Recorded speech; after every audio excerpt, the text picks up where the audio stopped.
Let me tell you something that goes against everything the real estate industry, your parents, and conventional wisdom have told you about buying a home.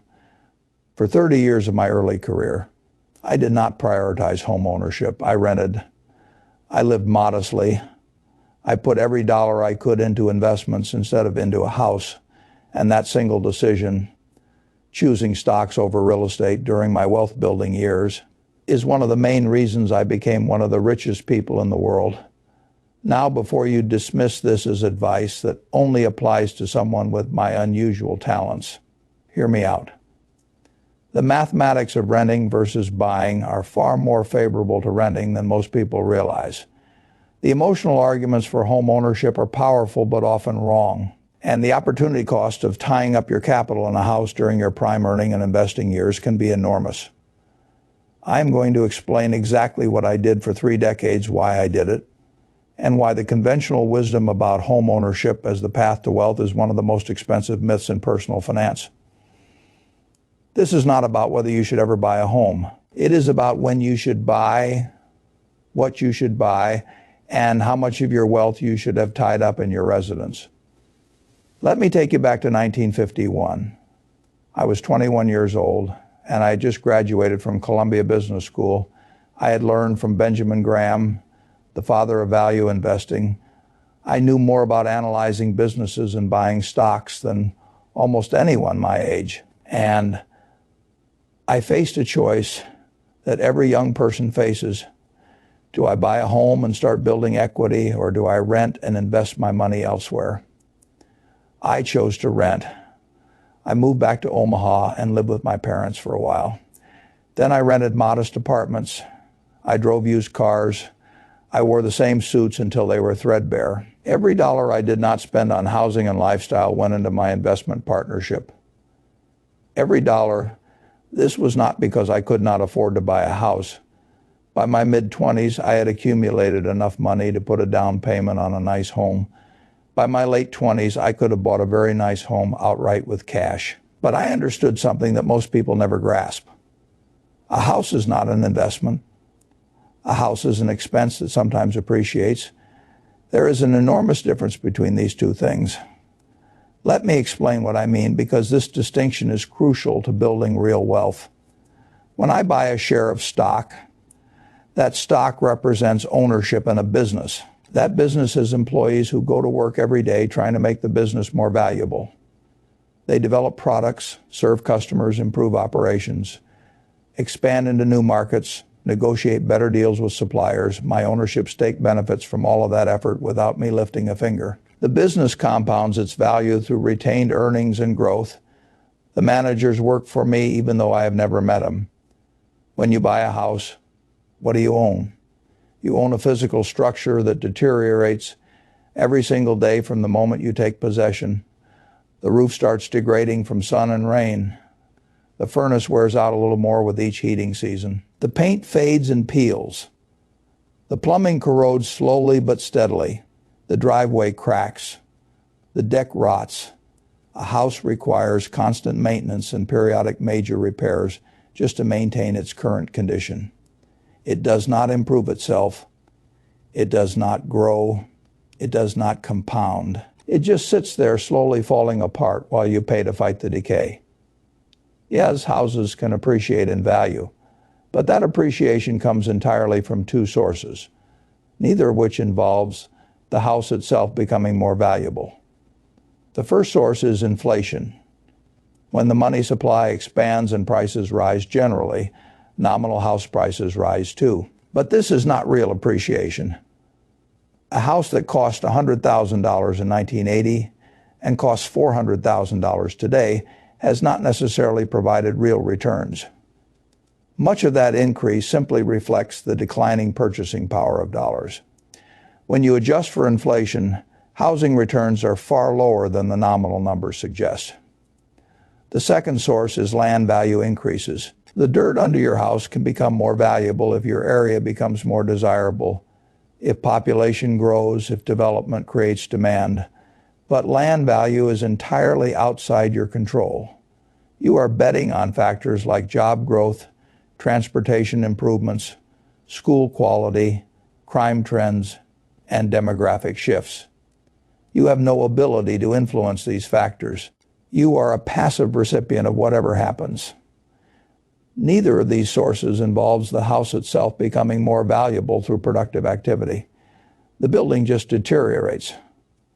Only external factors can make your property worth more. Compare this to owning a great business. Coca-Cola does not just sit there deteriorating every day. Millions of people buy Coca-Cola products, generating cash flow that the company reinvests to become even more dominant. The brand becomes more valuable. The distribution network expands. The pricing power increases. Owning Coca-Cola means owning a wealth-generating machine that works for you constantly. Compare the long-term returns. Since 1928, the stock market has returned approximately 10% annually. Housing has returned approximately 3 to 4% annually, barely above inflation. That difference might not sound dramatic, but over 30 years it is enormous. Loan $100,000 invested in stocks at 10% becomes $1.7 million after 30 years. $100,000 invested in a house at 4% becomes $324,000. The stock investor ends up with 5 times more wealth than the homeowner. 5 times, and that calculation actually understates the advantage of stocks because it ignores all the costs of home ownership that do not apply to stock ownership: property taxes, insurance, maintenance, repairs, mortgage interest if you borrow, transaction costs when you buy and sell. These costs easily consume 2 to 3% of a home's value every year. When you account for them, the real return on housing often approaches zero. Here's what I did during those 30 years instead of buying a house. In 1956, I started my investment partnership with $105,000 from family and friends. I was 25 years old. I could have used that money as a down payment on a nice house. Instead, I rented a modest apartment and put every dollar into the partnership over the next 13 years. That partnership compounded at 29.5% annually. 29.5% by 1969, when I closed the partnership, it had grown to over $100 million. If I had put that original capital into a house instead, even a house that appreciated well, I would have had perhaps $500,000. The difference is staggering. Now, I did eventually buy a house in 1958, 2 years after starting the partnership. I bought the house I still live in today for $31,500. But notice what I did. I bought a modest house. Not the biggest house I could afford, not a house that would impress people. A comfortable, functional house in a nice neighborhood that met my family's needs without consuming excessive capital. That house cost about 10% of my net worth at the time. If I had followed conventional advice and bought as much house as I could afford, stretching to get into a better neighborhood or a larger home, I would have consumed 50 or 60% of my capital. The opportunity cost over the following decades would have been tens of millions of dollars. Even more importantly, I did not upgrade as my wealth grew from hundreds of thousands to millions to tens of millions to billions. I stayed in the same house. I resisted the pressure to buy bigger, to buy multiple homes, to have vacation properties and Manhattan apartments and all the other real estate that wealthy people accumulate. Every dollar I did not spend on upgraded housing went into Berkshire Hathaway stock and other investments. Those investments compounded at rates that real estate could never match. The house I bought in 1958 is now worth perhaps $1 million after 65 years. Not bad, but if I had put that same $31,500 into my partnership and let it compound, it would be worth billions today. Let me share my framework for thinking about housing decisions, because this is where most people go wrong. I have thought about this for 7 decades, and the principles have remained constant even as housing markets have changed. First, separate the consumption decision from the investment decision. A house provides shelter. Shelter is something you need and are willing to pay for. The question is not whether you should have shelter. The question is whether you should own your shelter or rent it. These are 2 different ways to obtain the same service, and one is not inherently superior to the other. Owning is not always better than renting. Owning ties up capital that could be invested elsewhere, often hundreds of thousands of dollars that could compound for decades. Owning commits you to a location which can limit career opportunities and force you to turn down positions. that would advance your earnings. Owning exposes you to concentration risk because your home is often the largest single asset you own, sometimes 70 or 80% of your net worth. Owning creates obligations for maintenance and property taxes that continue whether or not your income continues. Renting provides flexibility that is worth enormous amounts, especially when you are young and opportunities can appear anywhere. Renting frees up capital for other investments that historically return more than housing. Renting transfers maintenance responsibilities to someone else, freeing your time and mental energy. Renting allows you to right-size your housing as your needs change, downsizing when children leave or upsizing temporarily if needed. Renting can be cheaper than owning when you account for all the true costs of ownership, which most people never calculate correctly. The real estate industry has convinced Americans that renting is throwing money away. This is propaganda designed to sell houses and nothing more. Rent is not thrown away any more than food is thrown away or transportation is thrown away. Rent is payment for a service you consume, namely shelter. Whether renting or owning is the better financial choice depends on the numbers in your specific situation, which requires honest calculation of all costs. Let me walk you through those costs because most people dramatically underestimate what home ownership actually costs. Mortgage interest is the obvious cost. On a typical 30-year mortgage, you pay nearly as much in interest as you pay for the house itself. A $300,000 mortgage at 7% costs you about $418,000 in interest over 30 years. That is $418,000 you could have invested. Instead, property taxes never stop. They average 1% to 2% of your home value annually, depending on location, on a $400,000 home. That is $4,000 to $8,000 per year, every year. For as long as you own the house, over 30 years, property taxes alone might total $200,000 or more. Insurance is required and expensive. Homeowners insurance costs $1,000 to $2,000 annually for most homes and has been rising rapidly. Over 30 years, another $30,000 to $60,000. Maintenance consumes 1% to 2% of your home value annually, if you maintain it properly. Roofs need replacing every 20 years. HVAC systems last 15 years. Water heaters last 10 years. Appliances break, paint peels, gutters clog. On a $400,000 home, expect $4,000 to $8,000 per year in maintenance, or $120,000 to $240,000 over 30 years. Transaction costs hit you twice when you buy and when you sell. Real estate commissions, closing costs, title insurance, inspections, and moving expenses easily consume 8% to 10% of the home value at each transaction. Buy a $400,000 home and sell it years later, and you have lost $60,000 to $80,000 to transaction costs. Add it all up on a $400,000 home with a mortgage. You might spend over $1 million in total costs over 30 years. Your home might appreciate to $600,000 or $700,000. Your net benefit from all that spending, perhaps $200,000 or $300,000, if you are lucky with appreciation. Now compare to renting a similar home for $2,000 per month, investing the down payment of $80,000 and investing the monthly savings from renting versus owning. Even with rent increases, the investment approach often leaves you with more wealth after 30 years, plus all the flexibility and freedom from maintenance headaches. Second, if you do buy less house than you can afford. The mortgage industry will approve you for payments that consume 30 or 40% of your income. This is insane. A house that expensive leaves no room for saving and investing. It leaves no margin for emergencies. It makes you a slave to your mortgage payment for decades. When I bought my house in 1958, I could have afforded something much larger. I chose not to. I wanted a modest payment that would never stress my finances. Even if my income declined, I wanted to preserve capital for investments. I wanted the freedom that comes from not being house poor.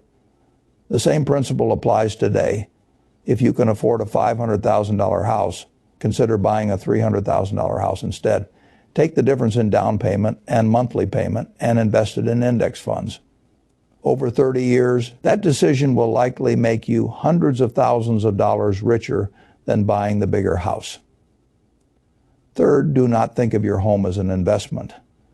Think of it as prepaid rent with a lottery ticket attached.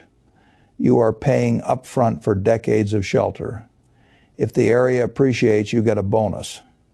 If it does not, you still had a place to live. But do not count on appreciation. Do not buy more house because you think it will appreciate more. Buy the house that meets your needs at a price you can easily afford. Fourth, never buy multiple homes unless you are extraordinarily wealthy. Vacation homes, rental properties, and investment real estate all have the same fundamental problem as primary residences. They tie up capital, require maintenance, and return less than equities over long periods. The hassle and headache of managing real estate is enormous compared to owning index funds. I know people will argue that rental properties are different, that you can leverage real estate, that rents provide income. All of this is true but misleading. Leverage works both ways and has destroyed many real estate investors during downturns. Rental income comes with vacancies, problem tenants, maintenance calls at midnight, and management headaches that consume far more time than people expect. The returns on rental real estate, properly calculated after all expenses and time commitment, rarely exceed what you could earn from a diversified stock portfolio with none of the hassle. Let me address the emotional arguments for home ownership because I know the financial math alone does not convince everyone. People say owning a home provides stability. You cannot be evicted by a landlord. You have roots in a community. This is true, and it matters. But stability has a price.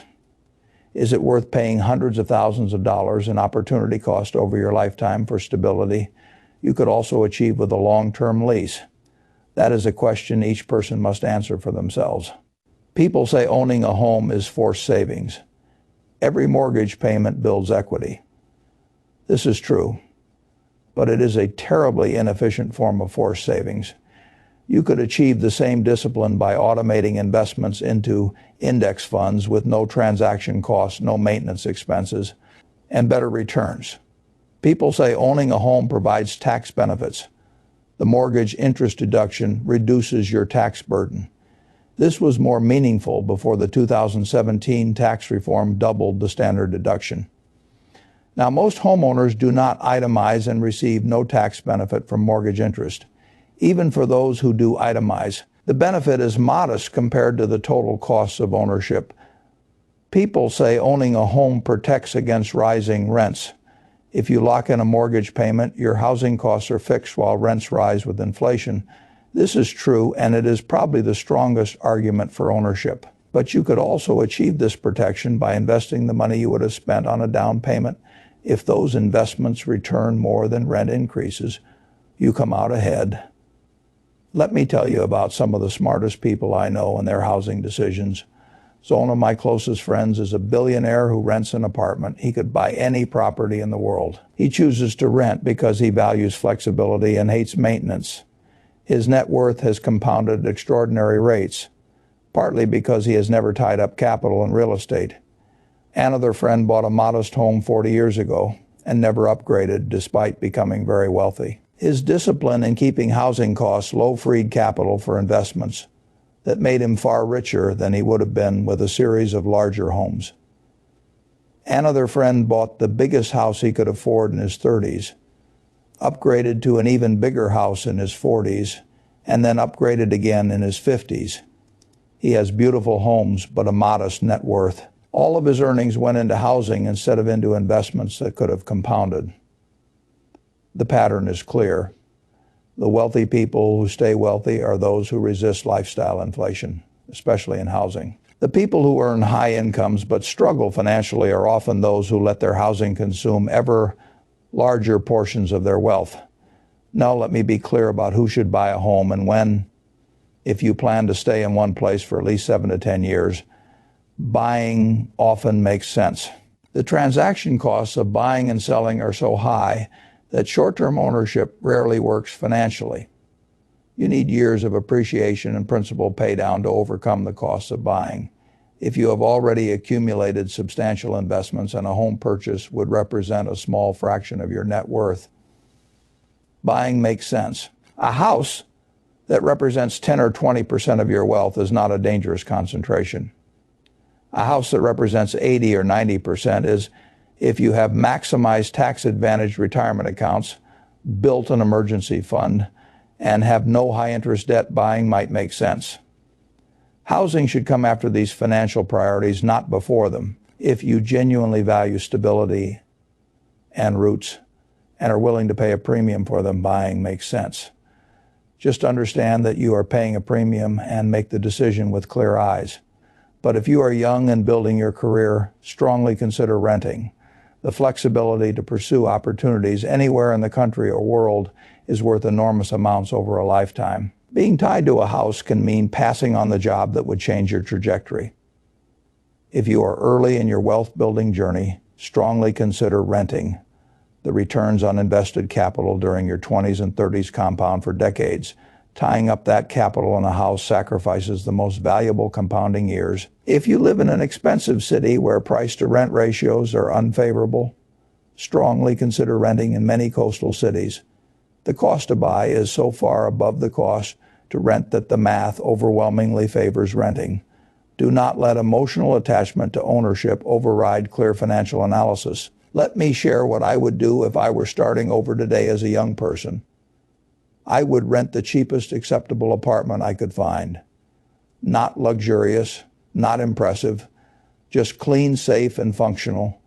I would resist pressure from friends and family to upgrade my living situation.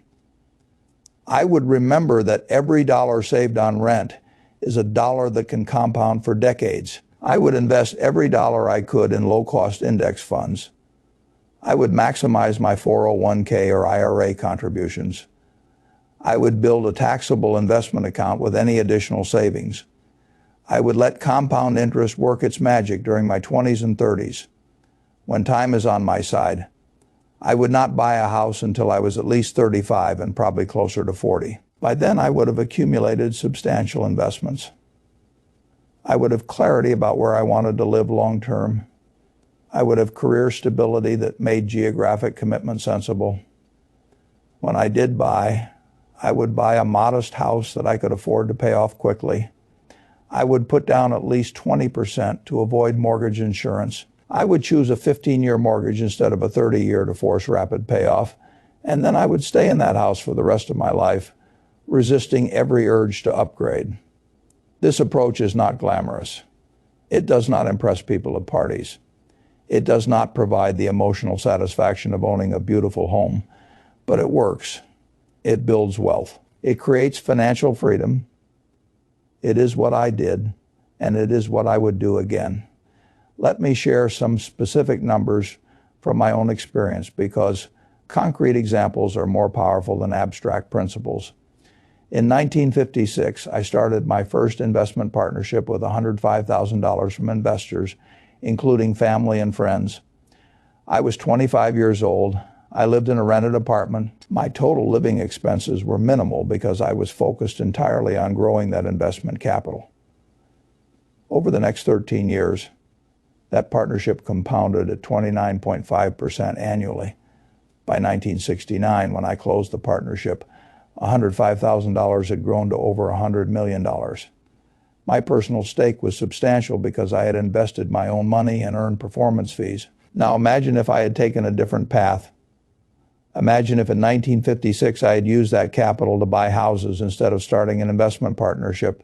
Houses in nice Omaha neighborhoods cost perhaps $20,000 at the time. I could have bought 5 houses. Those houses might be worth $2 million today after 68 years of appreciation. That sounds good until you compare it to what actually happened with my investments. The difference between $2 million and billions of dollars is the difference between buying real estate and investing in stocks. Both approaches would have made me comfortable. Only one approach created transformational wealth. I am not suggesting everyone has my investment abilities. I was fortunate to have a talent for business analysis that translated into exceptional returns, but even average stock market returns would have dramatically outperformed real estate over that period. Someone who simply bought an index fund in 1956 and held it would have enormously outperformed someone who bought real estate. Let me tell you about 3 people I have known who took different approaches to this decision. The first is a friend who bought his first house at 24. He stretched to afford it, putting down just 10% and taking a 30-year mortgage. He upgraded to a bigger house at 32, then again at 40, then again at 50. Each time he took out most of his equity to put down on the larger house. At 65, he owned a beautiful $1 million home but had almost no other assets.